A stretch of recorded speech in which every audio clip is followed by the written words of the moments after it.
Assalamualaikum and a very good morning to Miss Jamhira and my fellow classmates. Today, we will be presenting the neoliberalism theory in international relations. Before we begin, here is our team lineup for this project.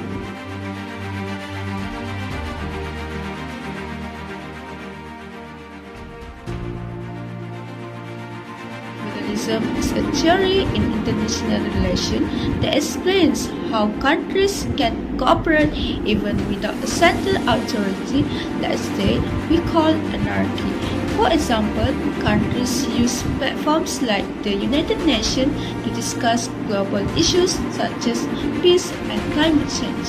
This proves that international relations are not only about conflict but also about the potential for deep and lasting cooperation. Let's look back at the history of neoliberalism.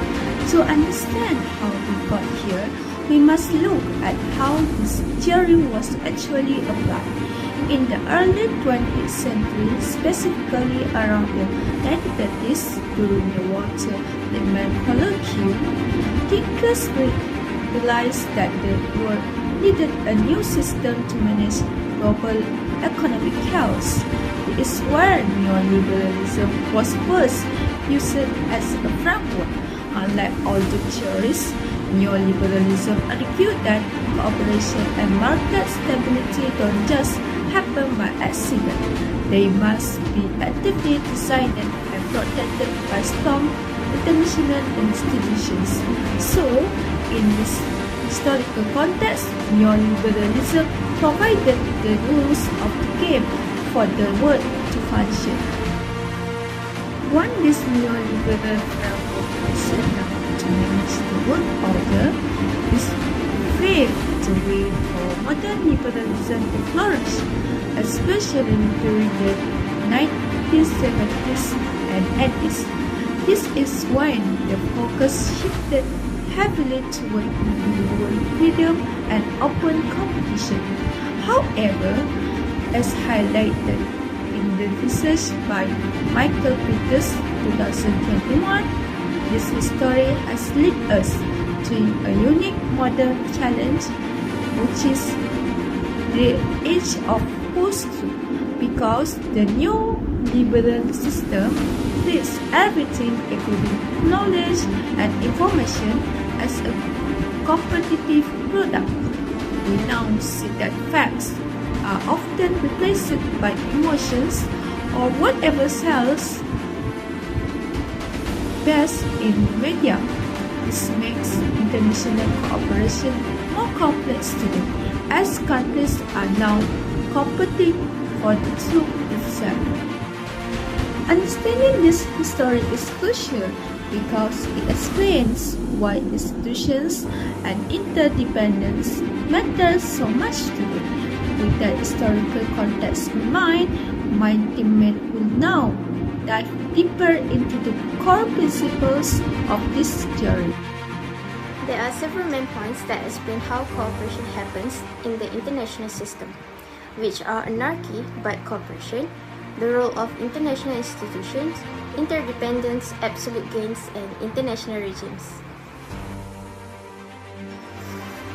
Firstly, anarchy but cooperation is possible. This is not real government, but countries still cooperate voluntarily. For example, countries sign trade agreements without being forced. This happens because they seek mutual benefits. Secondly, international institutions help manage cooperation between countries. For example, the World Trade Organization resolves trade disputes. They reduce uncertainty, monitor agreements, and provide a platform for discussion. Thirdly, interdependence means countries depend on each other. For example, one country exports goods while another provides technology. If conflict happens, both sides will lose, so cooperation is encouraged. Next, absolute gains. Countries focus on win-win outcomes. Both countries benefit from trade. The main focus is not who gain more, but that everyone gains something. Finally, international regimes are rules and norms that guide state behavior. For example, climate agreements between countries. They create stability and predictability. In conclusion, even without a world government, cooperation is still possible because countries seek mutual benefits, depend on each other, and follow international rules.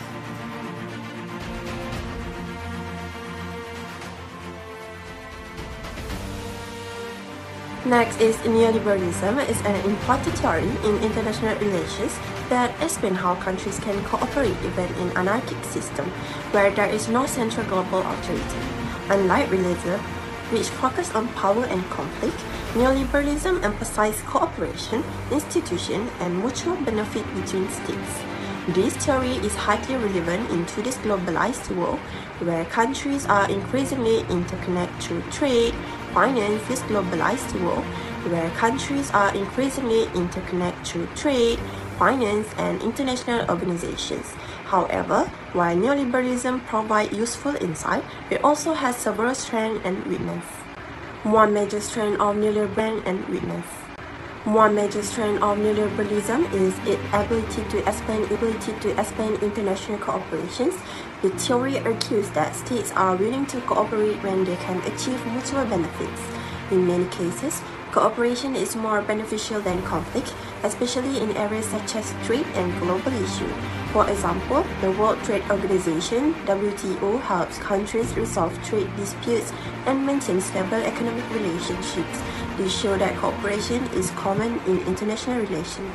Next, the second strength is the role of. We show that cooperation is common in international relations. Next, the second strength is the role of international institutions. These institutions help reduce uncertainty, build trust, and provide platform for negotiations. For instance, the United Nations allow countries to discuss global issues such as peace and security, which help prevent conflict. The third strength is irrelevance in highly interconnected world. Countries depend on each other for trade, technology, and health cooperations. For example, the World Health Organization (WHO) coordinates global response to health crisis. This shows how interdependence encourages cooperation. However, neoliberalism also has weaknesses. First, it underestimates the importance of power and conflict. In reality, countries still compete for power and may prioritize national interests over cooperations. Second, the theory relies too much on international institutions. In practice, institutions are not always effective. For example, the United Nations Security Council can be limited by veto power, making it difficult to take.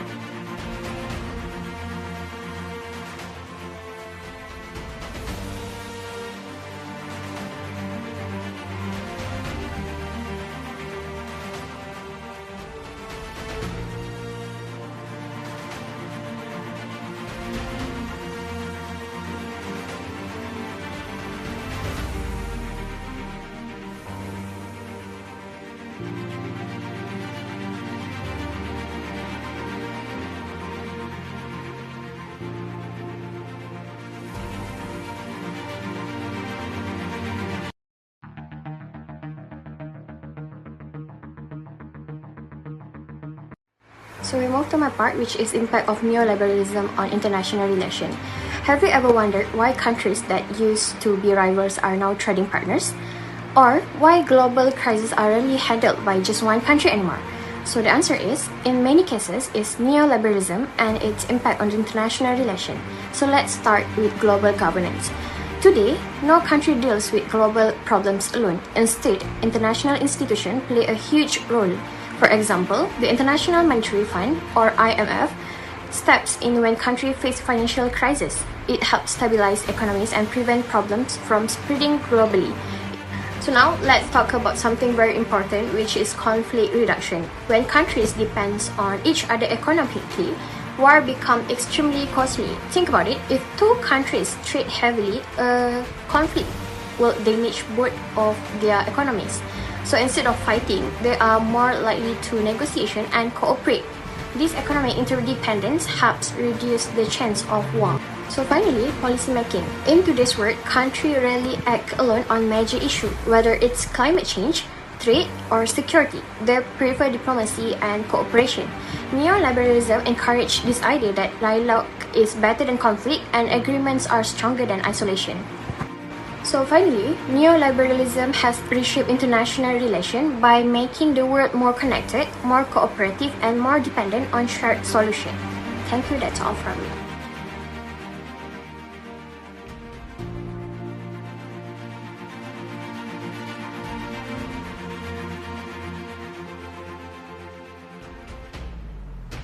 Assalamualaikum and a very good day. I am Siti Nurhania. Finally, we synthesized the core finding of our today's segments. To summarize for these topics, neoliberalism demonstrates that state cooperation is highly achievable despite the anarchic nature of the international system. As explained earlier, international institutions and regimes serve as key mechanisms in reducing uncertainty and facilitating structured cooperation. Economic interdependence increases the opportunity cost of war, thereby reinforcing diplomacy. The pursuit of absolute gains ensures that global interactions are guided by mutual benefit rather than conflict. With that, we end for our news. Thank you for your time and attention. We now open the floor for any question, comments, or feedback.